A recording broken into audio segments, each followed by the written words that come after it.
یہ دانستہ طور پہ قانون کی خلاف ورزی کی گئی ہے اور ایک موکری بنا دیا گیا قانون کو، جو کہ انشاءاللہ سب چیزیں سیٹ اسائڈ ہوں گی، سب چیزیں ریورس ہوں گی۔ اس کی وجہ میں آپ کو بتا رہا ہوں کہ یہ الیکشن کمیشن آف پاکستان نے جو نوٹیفیکیشن کیا یہ انلیگل نوٹیفیکیشن ہے، یہ جو ہے لاء کی نظر میں بالکل اس کی کوئی ویلیو نہیں ہے، because election commission of Pakistan نے 11 تاریخ کو صبح 11 بجے، ٹائم دیکھ لیں، میں ویریفائی کر لیتا ہوں آپ کو، آپ جا کے ٹائم دیکھیں، اوپن کورٹ کے اندر کمیشن نے جو ہے ڈیسائیڈ کیا اور انہوں نے کہا کہ روک لیا اس کو، انہوں نے کہ آپ نوٹیفیکیشن آپ کنسلٹیشن ہی نہیں کریں گے، اور کنسلٹیشن کا نوٹس جو ہے وہ آیا ہوا ہے آپ کا 11 بجے 1 بجے کا ریٹن نوٹس آیا ہوا تھا، جو ہمیں ٹی وی سے پتہ چلا 1 بجے کا، اور ای سی پی نے ہمیں بلایا ہوا تھا 11 بجے 10 بجے۔ اور جب پروسیڈنگس کے بعد میرا کیونکہ چھٹا نمبر تھا، میری پٹیشن جب میری درخواست جب انہوں نے سنی اور اس پہ ان کو کنسلٹیشن سے روکا، تو وہ آرڈر اوپن کورٹ میں بفور دا میڈیا ڈیسائیڈ ہوا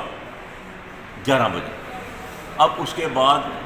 کیسے کنسلٹیشن کر دی، اور یہ کنٹیمپٹ آف کورٹ ہوگی آر او کے اگینسٹ۔ آر او پہ تو میں آپ کو یہاں لکھ کے دیتا ہوں، آر او پہ ایف آئی آر بھی ہوگی، آر او پہ کمپلینٹس بھی ہوں گی، ڈیفیمیشن سوٹس بھی ہوں گے، and he will not be the part of دس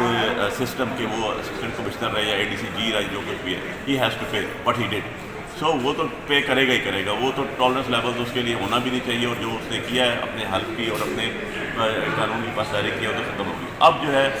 میں ریپٹیشن فائل کر دی ہے، میں نے یہاں پر وہ سارے آرڈرز لگا دیے ہیں صاحب جتنے بھی تھے، اور انشاءاللہ وہ فکس ہوگی اور یہ ساری چیزیں سیٹسفائڈ ہوں گی۔ یہ نہیں چل سکتی انلیگل کام، انلیگل چیزیں،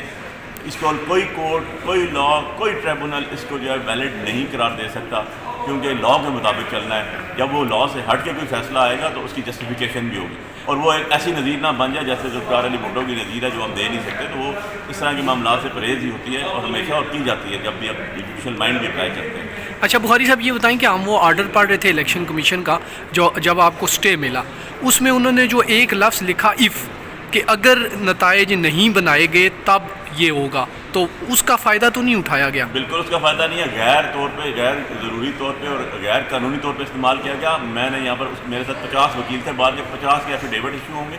وہ سارے کے سارے ایفیڈیوٹ سبمٹ کریں گے، سارا میڈیا وہاں تھا اور ادر پٹیشنرز بھی وہاں پر تھے، ان کی موجودگی میں ہوں گے، اور ای سی پی کے چیئرمین جو ہیں، جو آپ کے الیکشن کمیشن آف پاکستان کے، وہ بھی جواب دیں ہیں، وہ بھی پبلک ایکسچیکر سے پیسے لیتے ہیں۔ ان کا آرڈر جو خود انہوں نے کیا، اور انہوں نے اپنے سامنے بیٹھی ہوئی جو ڈپٹی ڈائریکٹر تھی